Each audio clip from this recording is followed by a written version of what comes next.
Hello, it's Shane. We're going to be playing some Elden Ring. I'm not very good at this game, to be honest with you. You gotta be a really hardcore gamer. I can't beat any boss, like, for the life of me. Well, I've beaten, like, side bosses. I've beaten, like... Oh, God. I've beaten... dungeon bosses, but that's it. I haven't actually beaten a boss yet. I did in my last playthrough 2 years ago. I only got so far 2 years ago that I just turned it off because I got so upset with the game that I kept dying. I was like, oh god, I'm not playing this.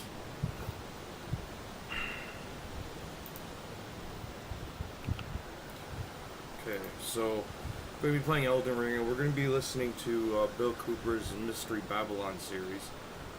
I'm going to be playing part 1 from Spotify. I'm also streaming from Twitter and YouTube, so you're going to be seeing this on YouTube. Most likely this won't be flagged on Twitter, but I'm not guaranteeing that this will be flagged on YouTube because it is Bill's work, and it is Spotify, so who knows. But yeah, I'm gonna pretty much shut up and play this game, and we're gonna be listening to Bill's work with Mystery Babylon. It's only gonna be an hour, so I'm only gonna be here for an hour.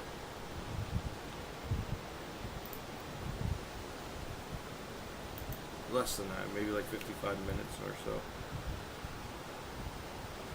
Okay, let's start over.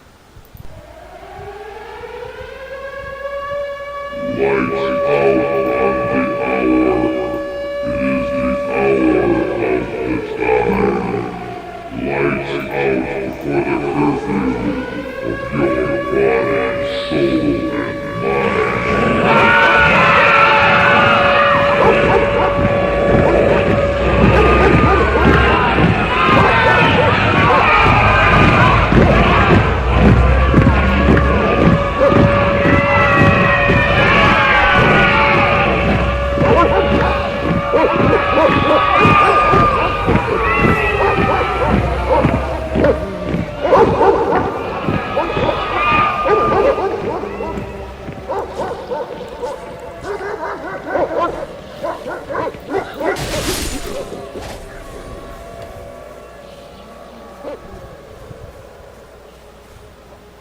Welcome to the Hour of the Time. I'm your host, William Cooper. I'm using keyboard and mouse.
When I first saw the movie 2001, I was amazed, awed, to say the least.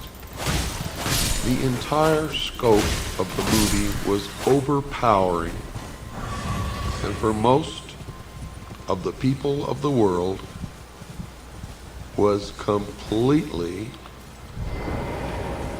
baffling. Most people who saw that movie did not understand from beginning to end what it was that they had experienced, but they knew, everyone who saw it, knew that they had experienced something profound. That something had been communicated to the dark, deep recesses of their mind, which they did not understand. And indeed, which they were incapable of understanding. For you see, the movie was not meant for the profane, as most of us are called, by the adepts or the initiates or the priests of the mystery schools. For that movie was a message to those initiates who were well versed in the symbology and the mystery religion of an ancient religion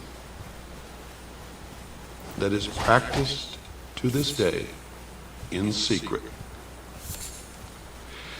Now I'm going to tell you the meaning of the symbology that you saw in the movie 2001, and then each and every listener should go to their local video rental store and watch the movie again from beginning to end. For it is the story of the entire human race according to the history of the mystery religion of ancient Babylon. Now I can assure you that you will not understand any of what you are going to hear without ample preparation and without a basic understanding in the symbology of the ancient religion. And you're going to get that, and this is going to be a series of programs that will in fact take probably many hours to complete. But let me just go over the symbology of the movie 2001 quickly with you, and then we will go back to the very beginning, to the first primitive human, probably sitting on his haunches, munching upon some vegetable, watching the sunrise in the east. In the beginning of the movie 2001, most people who sat in the theater were struck by the imagery which was presented to them, as they saw first a dark and gray and ugly world. And as that world began to move down from the center of the screen, they saw behind it a moon. And as the moon began to come down with the world that was sinking to the lower part of the screen, behind it you saw the emergence of the sun. What you were witnessing was an eclipse of the sun, partial eclipse. And as the light from the sun spilled across the edge of the moon, it took the shape of the boat of Isis. And the sun, of course, for anyone who has studied the Osirian cycle, became Osiris. And the symbology was Osiris riding across the heavens upon the boat of Isis. Now this will all have much deeper meaning to you as we progress toward your education in the ancient mystery schools, which are today known by many different names, and we will get to some of those names as we go along. This signified, of course, the creation of the universe and of the world. And what we saw next was a barren plain, nothing growing, barren rocks, barren desert. And then we saw the sun begin to rise in the east over the horizon, signifying the birth of the world. As the sun traveled across the heavens, we saw the wind begin to move across the face of the earth, signifying that something was happening. Then as the sun began to reach its zenith on a prime longitude, we began to see shrubs, small green plants began to emerge. Now the sun traveling across the heavens did not, of course, signify a day. It signified an age. An age. As the sun sank deeper into the afternoon, we saw the emergence of animal life. Birds. We could hear the birds singing. We could see the animals. And then we could see primitive man in the form of an ape, mingling amongst the animals, neither harming the other, living in a state of innocence. And you saw man only eating plants and roots. And you saw that even when the animals and man were in competition for food, no one was injured or hurt, but there was a display of waving of arms, and yelling and grunting, until one or the other moved away. The significance of this was the age of innocence, when man lived in the Garden of Eden, innocent. With the animals, he was a vegetarian. And as the sun progressed farther toward the west, we saw man begin to retreat into the womb.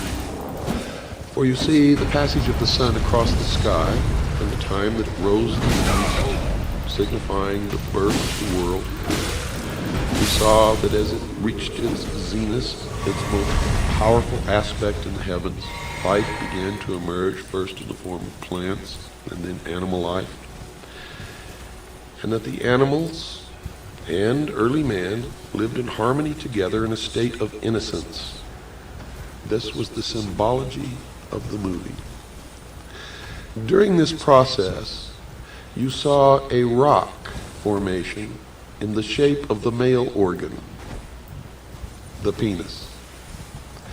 This was the symbol of the mystery schools of the generative force of creation. When you watch the movie again, pay attention to the symbology of the movie. Now as the sun begins to sink even farther in the west, man in his little tribe goes to the water hole and confronts another group of primitive man, all in the form of the ape. And there's a confrontation. But you notice that no one was injured or killed.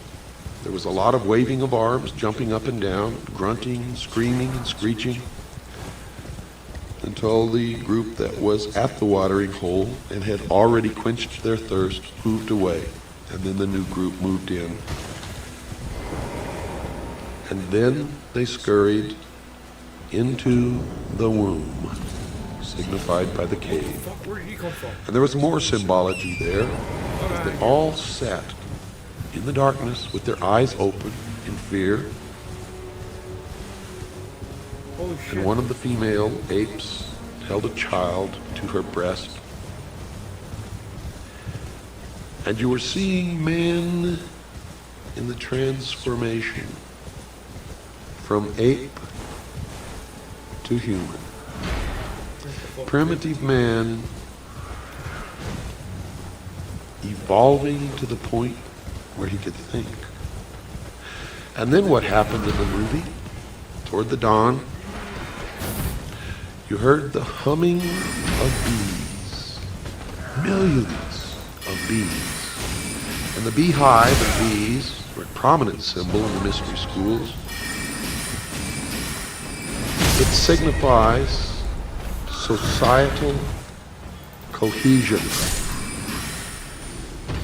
industry.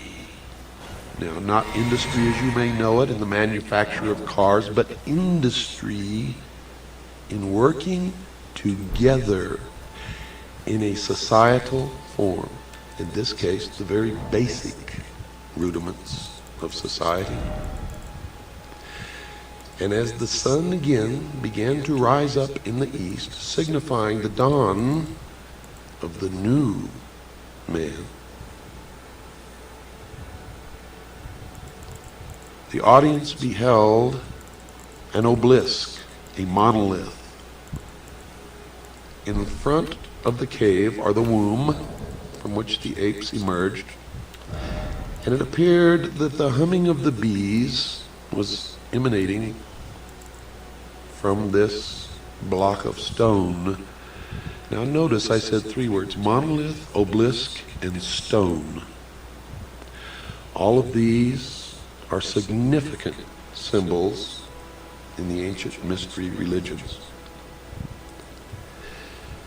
And you saw that this was not God, because creation had already taken place.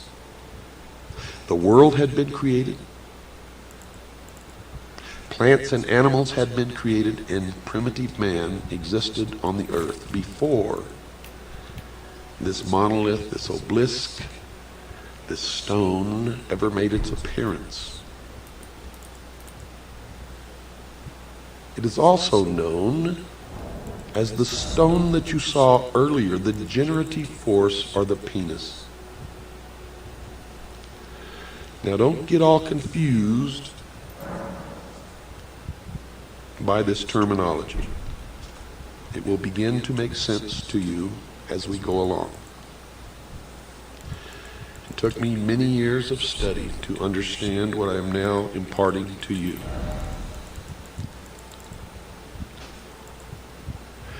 You watched as the apes milled about in great excitement, and one, encouraged by another, signifying Adam and Eve. The one encouraging was the symbol of Eve. The one being encouraged was Adam, until he actually reached out and touched the face of the stone, and he was imparted intellect. You could tell that something significant had happened because the tone and the general volume of the music changed at that point. And then the other apes began to touch and rub the statue. Now, most people that I knew attributed what happened to some extraterrestrial force. And they were receiving the exoteric interpretation, or that which is meant for the profane, those who are not illumined and cannot understand what it is they are seeing. But for the initiated, what they witnessed was the creation of the world by God, and the impartation of knowledge to man, the forbidden knowledge, by Lucifer through his agent Satan. For in the religion of the mystery schools, they believed that man was held prisoner in the Garden of Eden by an unjust and vindictive God. and that man was not told by this unjust and vindictive God that he could have the same powers. And man was set free from the bonds of ignorance by Lucifer through his agent Satan, and many believe that the two are the same. That's okay, because maybe they are. And that through the gift of intellect, man himself will become God. Now, for those of you who understand what I am imparting to you now, you may not even have to listen any farther, for it explains everything that has ever happened in the history of man, and everything that is happening now, and all that is to happen in the future.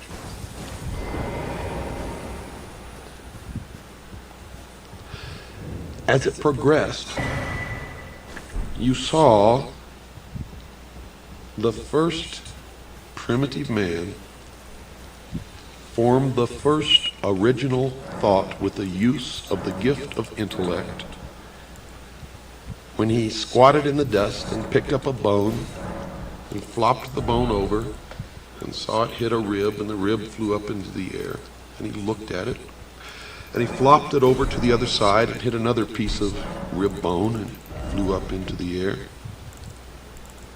And you could see the wheels turning in the mind of this primitive individual as he lifted the thigh bone and then struck down in front of him and watched bones fly.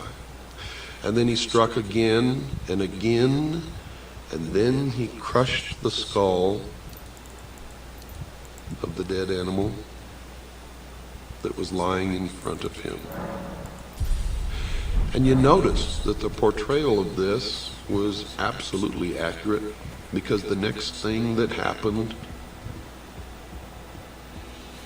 was that this new gift, this intellect, and this original thought led to the murder of another primitive human being. In this case, of the tribe that had not been given the gift of intellect, did not have the ability to use a bone as a weapon because they had not made the connection. And you watched the symbology of that movie, the murder of Abel by his brother Cain. And you watched as he threw the bone up into the air, and the progression of the use of the gift of intellect led you to a space station spinning around the earth. And then the story began of man's journey toward illumination. And everything in that movie was a symbol for something else. Now, the audience sitting, who are what the adepts or the initiates call profane, did not understand what they saw. They thought that it was really about a journey into space by an astronaut or a group of astronauts, and the bad things that happened to some of them, and one survived. And none of them understood the significance of the obelisks, the monoliths, one on the moon, one in orbit around Jupiter, and the ultimate transformation of the astronaut into a giant fetus floating in space.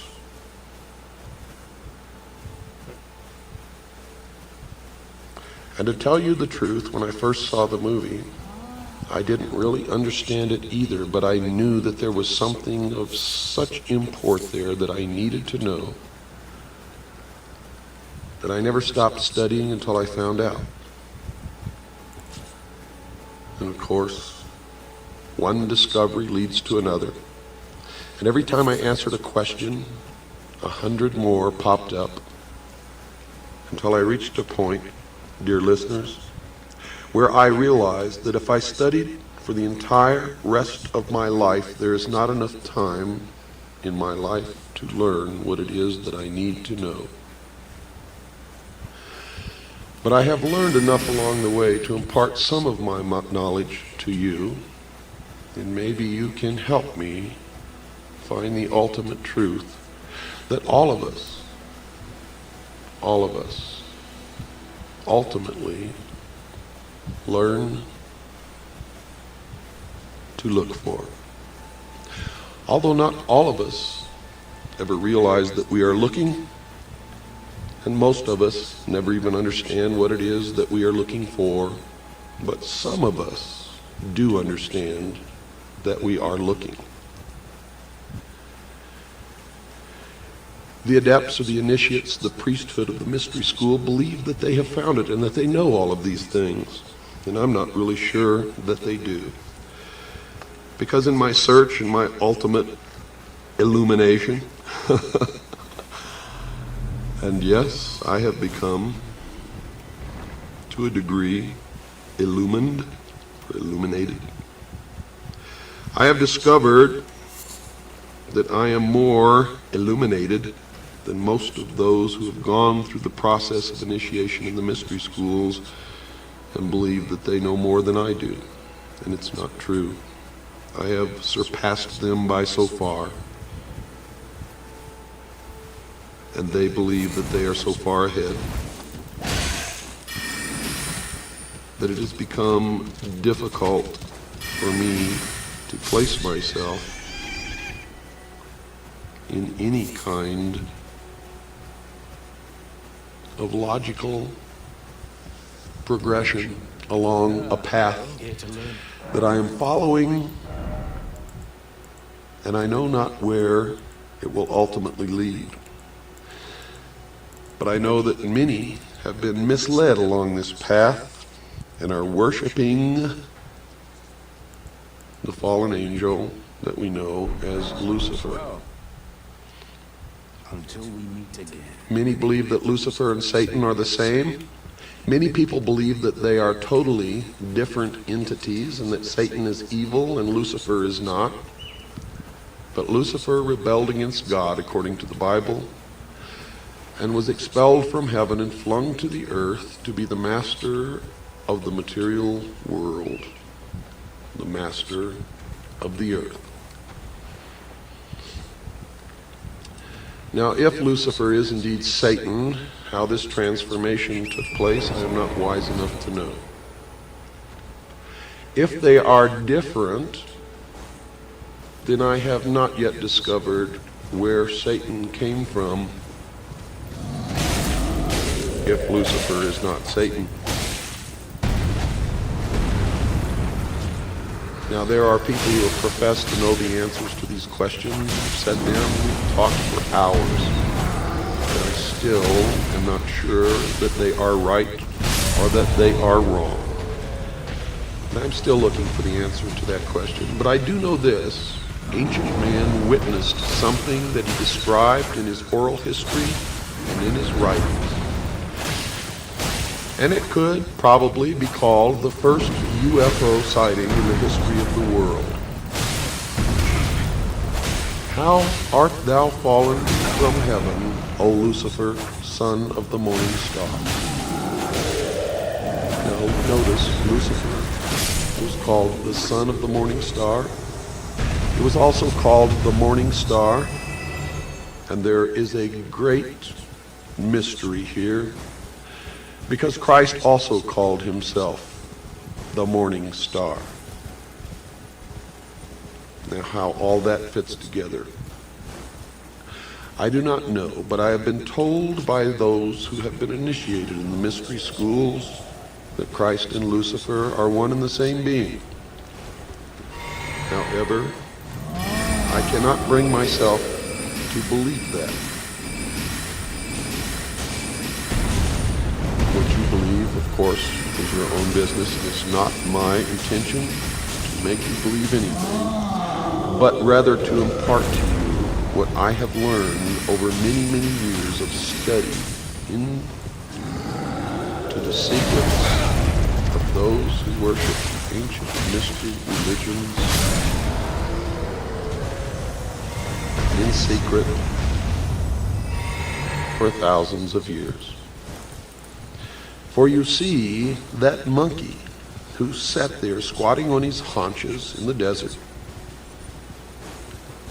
striking the earth and the pile of bones with this great thigh bone, was the first priest of the mystery schools. And it was this first priest who then began to initiate others into the secrets. And they are the ones who have been responsible, according to my research, for most of the scientific developments and the forward movement as far as material progress goes of the human race.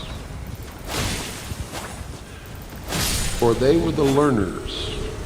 They were the ones who developed science. They were the ones who hid their developments and used their science and their knowledge and their secrets to govern others, usually not as kings, but as advisors and as priests, and in all actuality, the powers behind the thrones in ancient times and even today. They have ruled from the shadows, you see, and they call themselves the guardians of the secrets of the ages.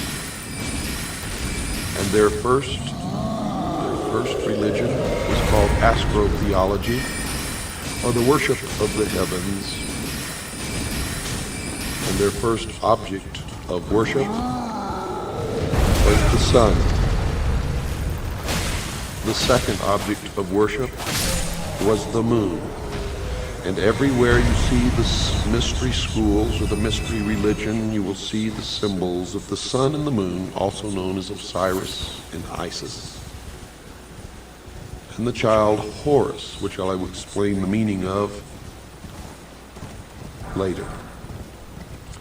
Right now, folks, we must take a break.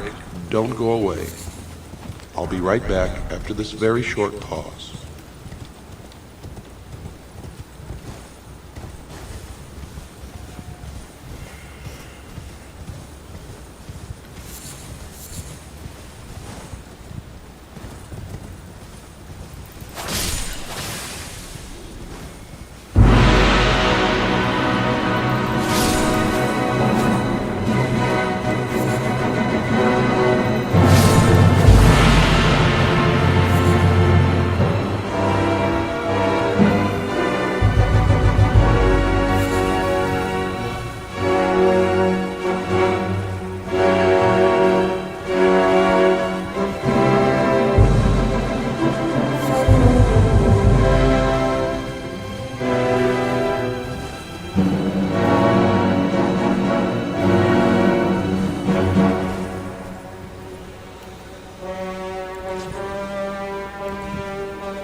Man's newfound intellect set him upon a quest that, according to those who say that they know, has never ended even unto this day. And the modern day equivalent of this ancient mystery religion calls itself the Order of the Quest. And you will see it reflected in many of their outward exoteric branches, where they disseminate information to the public, or manipulate the public, or deceive the public, as the profane to them are nothing more than cattle to be herded and occasionally to be led to the slaughter.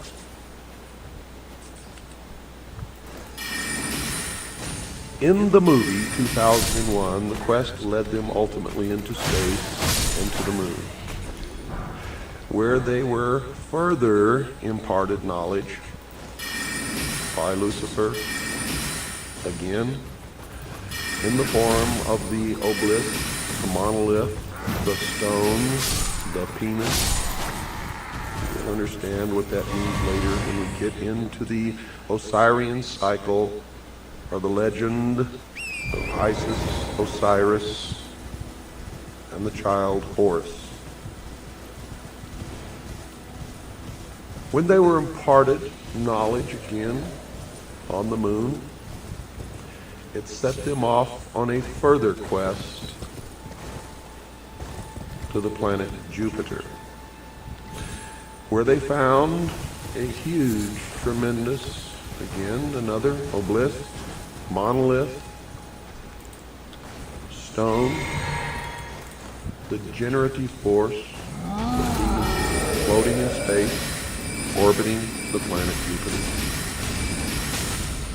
Now the journey from the moon to Jupiter is significant, for the astronauts on board this spaceship represented the entirety of the human race.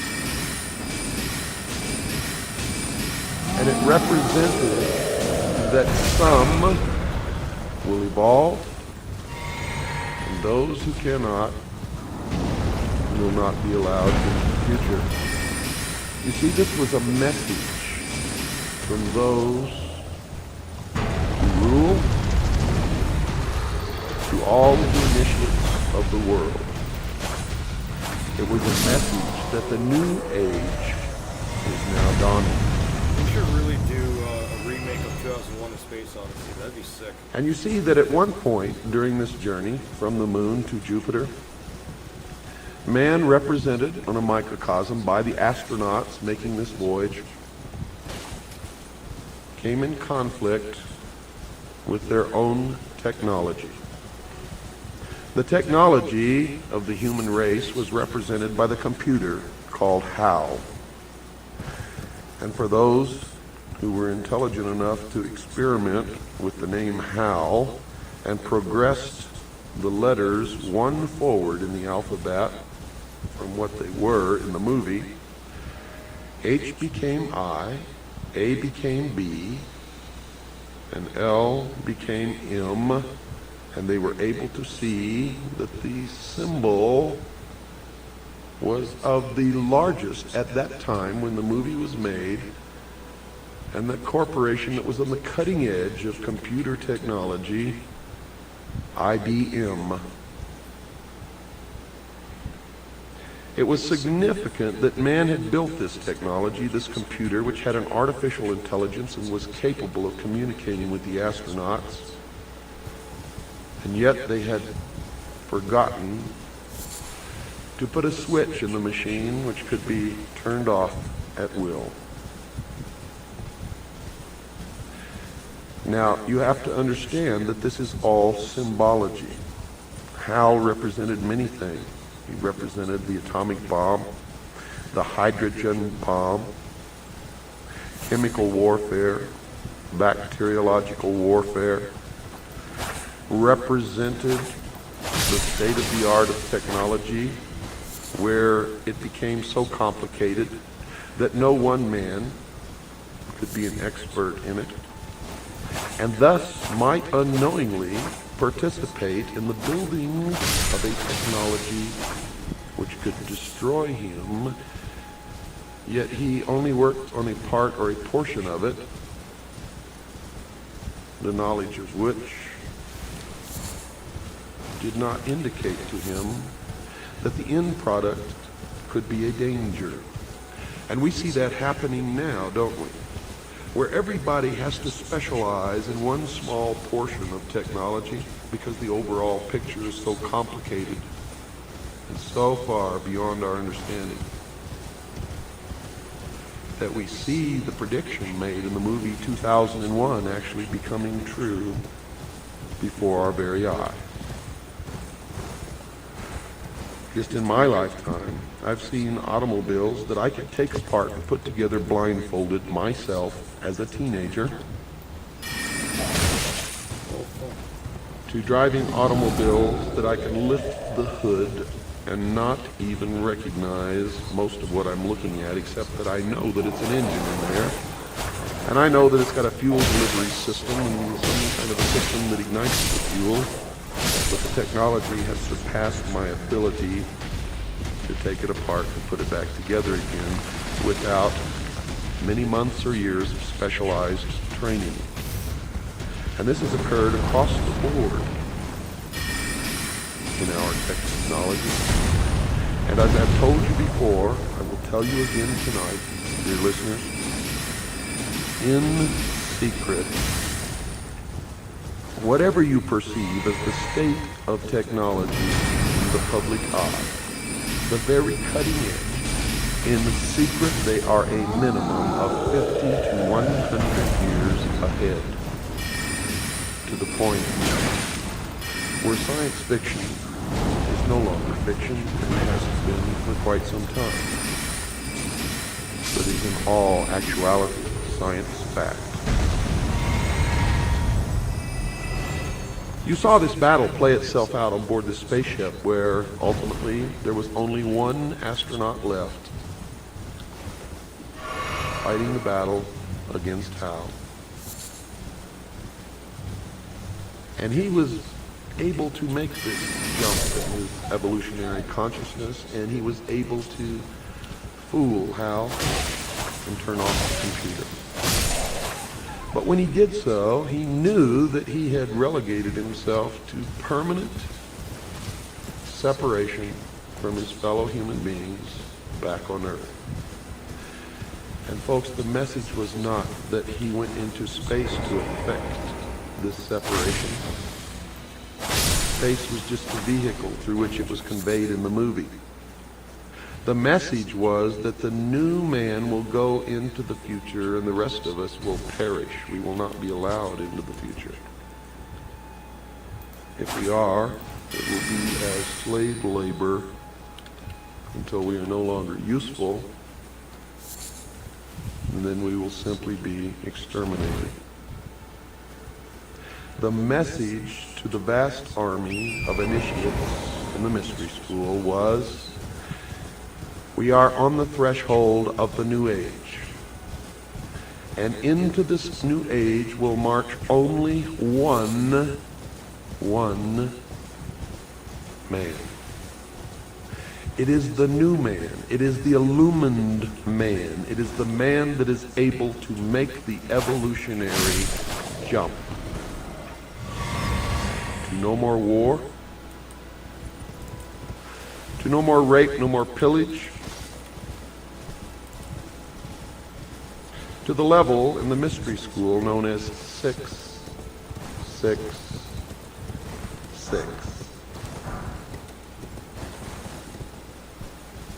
It is the number of a man.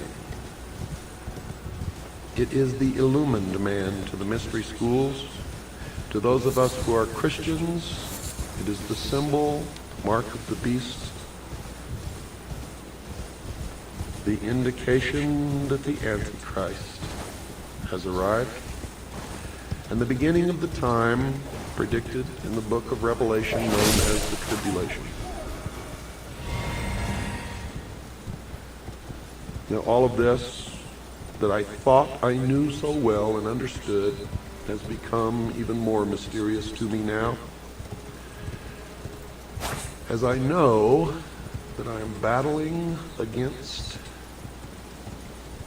something that is almost incomprehensible, and I have had to do it alone, by myself, not trusting anyone else, not letting them in, for fear that they would corrupt my mind and I would be led down the wrong path.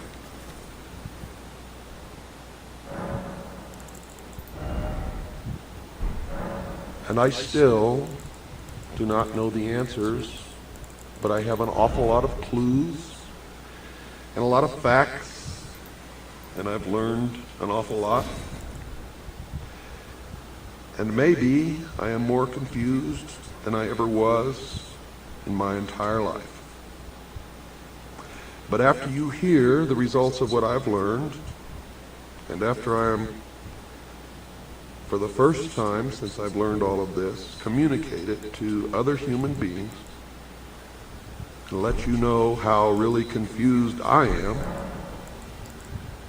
maybe all of us being confused together can put the pieces in their places and patch this mystery together and come up with what we need as answers to formulate a future that we can all enjoy. Without fear, without wars, without lies and deception and manipulation, without elitists and terrorists and crooks and liars. For I'm going to impart to you during all of this that the priests of the ancient mystery religion are the ones who have caused most of the misery in the history of man. And if they had not learned this knowledge, the secrets of the ages that they keep from the rest of us and use to manipulate us, maybe we would have reached peace in this world hundreds of years ago. I don't really know the answer to that, but I don't think much of what has happened in the history of the world that was miserable, terrible, would have happened without these people.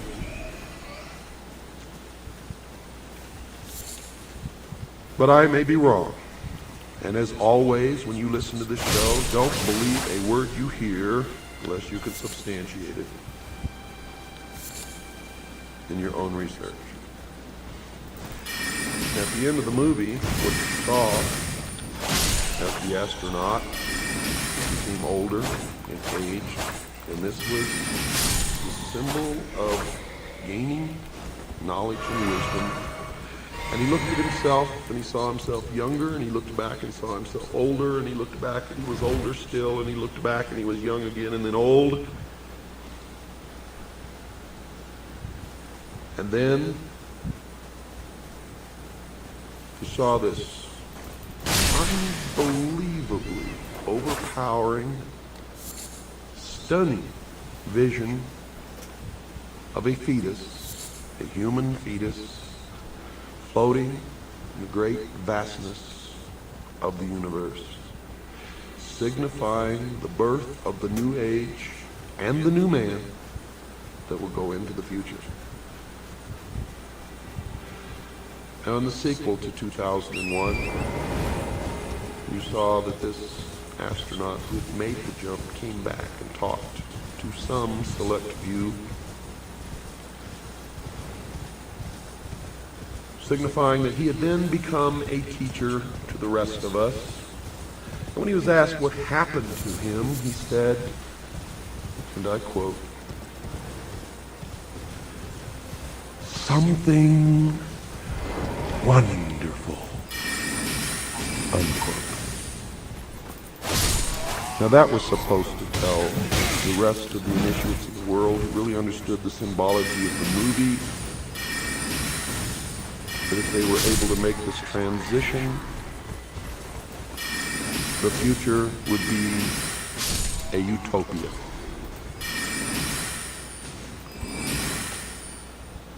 Now, I don't know whether it will be or not, but I can tell you this.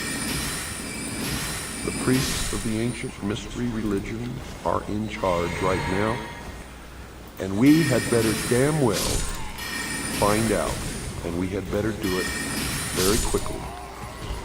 For the new age is the age of Aquarius, and the exact date of the dawning of the age of Aquarius can be determined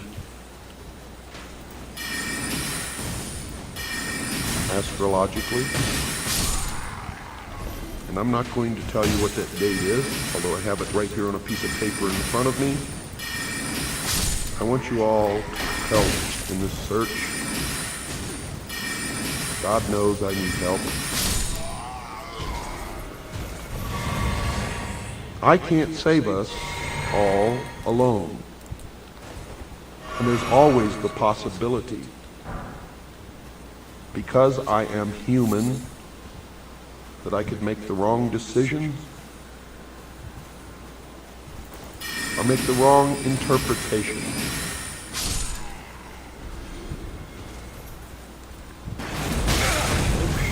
And that's why I formed Kaji, because many of us working together and digging and searching for information are much more likely not to make the mistakes than one man working alone.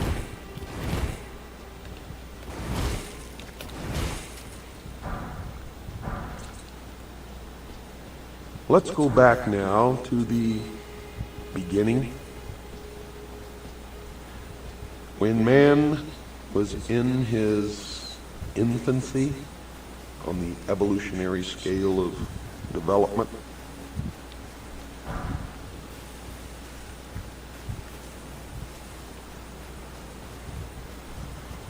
Man was alone.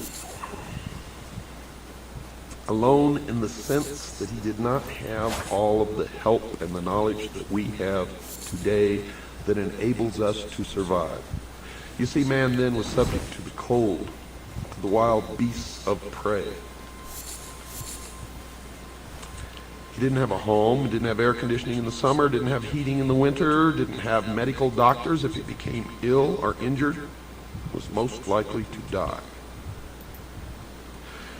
So it did not take ancient man very long to decide that in this world the single greatest enemy to be feared was the darkness of night and all the unknown dangers that came with it. And simply stated, man's first enemy was darkness. Now, understanding this one fact alone, one can readily see why the greatest and most trustworthy friend the human race could ever have at that time was by far heaven's greatest gift to the world, that glorious rising orb of day that we call the sun. And that was the beginning of the battle between light and darkness. And it was man's first understanding of the birth, the death, and the rebirth of a deity. For the sun rose, was born in the morning, traveled across the heaven where it reached its most powerful point, the zenith. And that will explain why so many things occur at noon or near noon. And then signifying old age and the end of its life, sank into the west and then died. And man was subjected to the rigors, the dangers, the cold of night until his God again was reborn the next morning. Now, folks, I'm not making any of this up, and it took me many, many years of study to figure this out. Man noticed that the moon also rose, lived a different life than the sun, and then set and died and was reborn again. The sun, because of its brilliance, became the master or the greatest deity. And the moon took on the feminine aspect because the moon reflected the light of her master.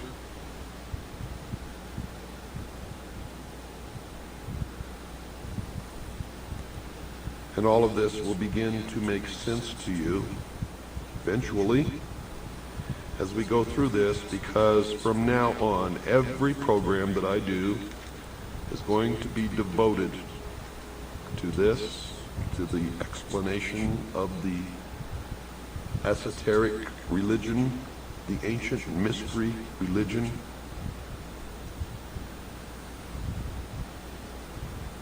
And it's important that we all understand it, because these are the people in charge. And don't ask me to tell you the truth of religion, for I really believe in the Constitution and that we all have a right to worship our own God in our own way. And no one has the right to tell anyone, unless asked, what they should believe. You all know by now that I am a Christian. But I'm not a Christian in the sense that I follow the dogma of any church or the preachings of any preacher or necessarily word for word the Bible.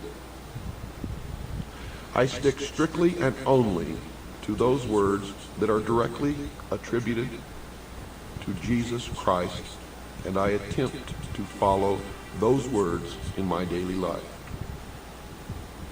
And it doesn't matter to me whether anyone proves that he never lived or that he lived or not. I have found that those are the most profound teachings amongst all of the books and teachings that I have ever heard or read in my entire life. And until someone can prove to me that there is something better, that is what I will always adhere to. I do not advise you what you should believe or not believe.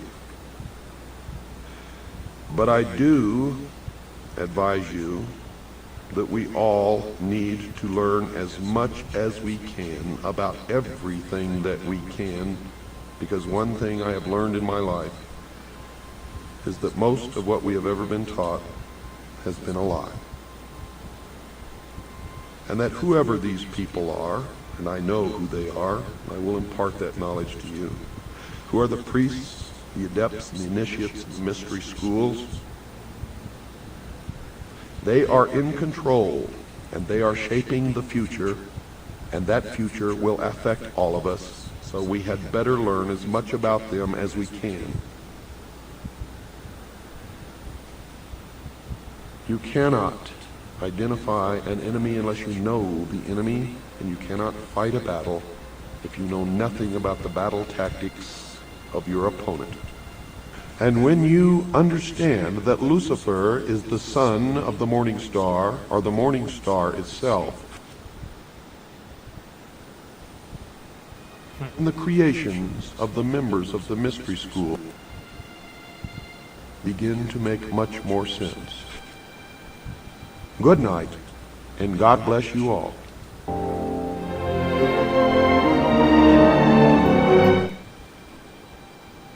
Alright. So that was part one. I'm gonna be probably doing this every day at 7 o'clock. 7 p.m. Eastern Standard Time. Just playing Elden Ring, and yeah, that wasn't really. I only did farming. That's all I did in Elden Ring.